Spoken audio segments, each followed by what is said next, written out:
The family of Abigail Edan, the young American-Israeli girl who spent her fourth birthday held captive by Hamas, is now speaking publicly about getting her back after she was freed by the terrorist group on Sunday as part of the ceasefire and hostage exchange agreement. Little Abigail's parents were killed in their home on October 7th. Abigail was in her father's arms when a Hamas gunman shot him and he fell on top of her.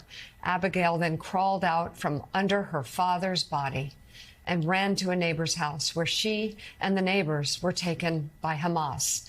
Abigail's two older siblings locked themselves inside a closet and hid for 14 hours. Joining us now, Abigail's great-aunt, Liz Hirsch Naftali, and Abigail's cousin, Noah Naftali. And we thank you for being on with us. Where to begin? I guess I understand, Liz, that Abigail was elated to see her siblings, and there was some joy in that reunion. But how to move forward coping and helping these children cope with the trauma that they have endured? Can you even get your arms around it? It's hard. I mean, as a mother of 4 children, the thought of a child being hostage for 50 days and coming out to a new life without her parents.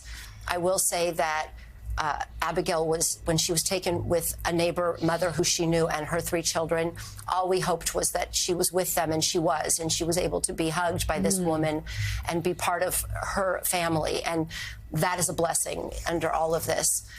How does Abigail move forward? Well, she has an amazing family. When her siblings showed up at the hospital and her cousins, it was beautiful, because it was what these children had waited for 50 days. And they had Abigail back, and the love and all of that brought Abigail back. And she just became Abigail again for them. And how do they go forward? I just say that they need to live. They will live with their aunt and uncle, with their 3 cousins. And my hope is that they will go back to school, that people will give them the freedom, not be on top of them, and let them live a life which is going to be very hard and very challenging, but one that will be full of love from their grandparents and their community and their aunt and uncle. Noah, how do you think she's doing? And also, can you speak a little bit to what your family has been through throughout this entire ordeal? Because there are still so many others who are still going through this, holding on to hope, and also in agony about what has happened to their families. Yeah. I think it'll take a while to really understand how Abigail is doing and the impact this has all had on her. We do know that she was very hungry when she came out.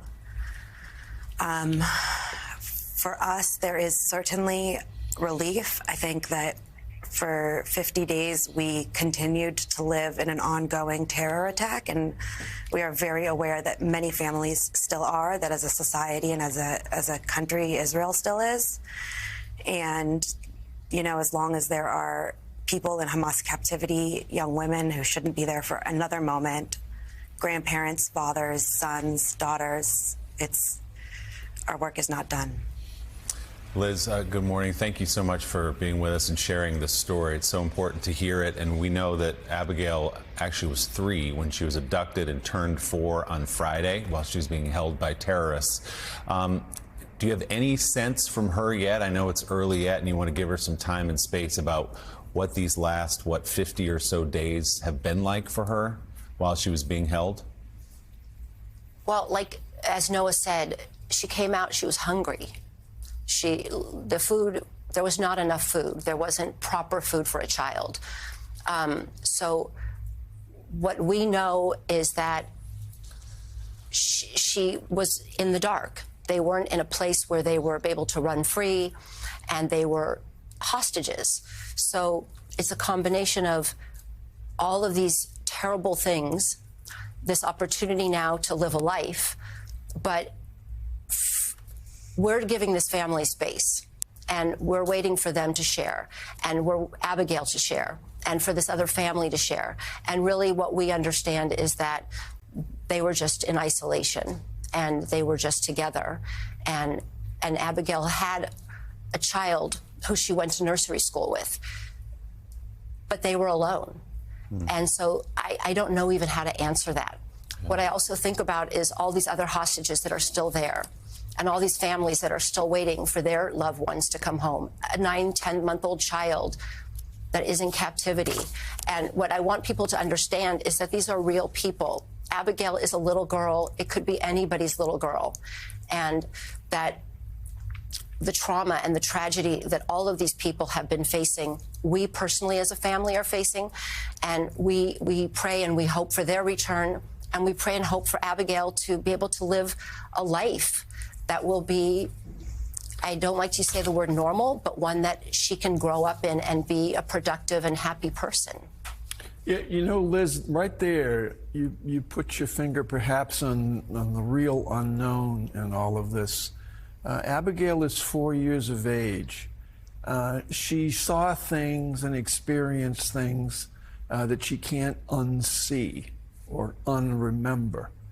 Her grandfather, when asked what he would do, what he would say to Abigail when they were reunited, basically said he will just hug her and said there's nothing to say. So going forward, no one knows when this will reoccur in Abigail's mind, the events that you've been through, but how do you, as a family, prepare for the unknown that is in Abigail's future? I think as a family, we're very well supported, both here and in Israel. We're fortunate that there are a lot of people who are helping Abigail, who are helping Abigail's family, try and understand as we go, because there's not a lot of background on this, how to help this child process and move forward in the best way possible, considering the horrific circumstances. And I'll just add to that, which is, you use the word hug, and we keep talking about hug. And it is one of the things that President Biden said when he spoke, which was, I would just like to give this little girl a hug. And we are waiting to go to Israel shortly to give Abigail a hug. And I think that that hug represents what so many people around the world, with this outpouring of support for Abigail and for the family and for all these hostage families, is we just want to embrace these people and show them the love and give them the affection and the warmth that they have not had for some of these families now for 52 days and Abigail for 50 days.